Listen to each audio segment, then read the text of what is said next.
भारतारिफोरनि थाखाय मोनसे गोग्गाथाव रादाब। मोनसे गोलाव बोसोर नेनायनि जोबनायाव भारतनि अख्रां दावबायारि शुभांशु शुक्लाया जारिमिन सोरजिबाय।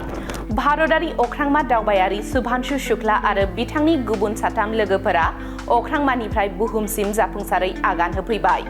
शुभांशु शुक्लानि अख्रां दिङाया थिखानाय समनि एसे उनाव समबारखालि बेलासिनि 4:45 अख्रांमा स्टेशननिफ्राय बुहुम फारसे ओंखारबोदोंमोन। अख्रांमा दावबायारिफोरा भारतनि सम बादियै दिनै बेलासिनि 3:01 आमेरिकानि केलिफर्नियायाव मोनसे थिखानाय जायगायाव सौफैबाय।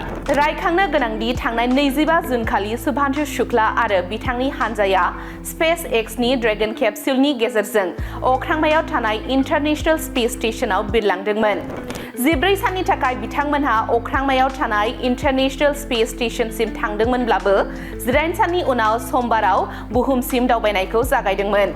मख'नो गोनांदि भारतारि शुभांशु शुक्लाया अख्रांमायाव थांनाय ड्रेगननि पाइलट। बबेखानि बे मिशनखौ नासानि बारग' अख्रां दावबायारि आरो एक्सियम स्पेस फ्लाइटनि दिथागिरि पेगी विल्सनआ दैदेनदों। बेनि अनगायैबो हानजायाव पलेन्डनि स्लाव'स उजनेन्स्की विजनिउस्की आरो हांगेरिनि तिबर कापुबो दं।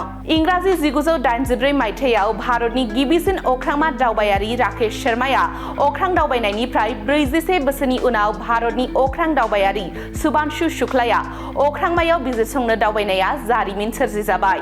बेजों लोगोसे शुभांशु शुक्लाया राकेश शर्मानि उनाव अख्रांमायाव थांनो हानाय नैथि भारतारि अख्रांमा दावबायारि आरो इन्टारनेशनेल स्पेस स्टेशनाव थांनो हानाय गिबिसिन भारतारि जानो हाबाय।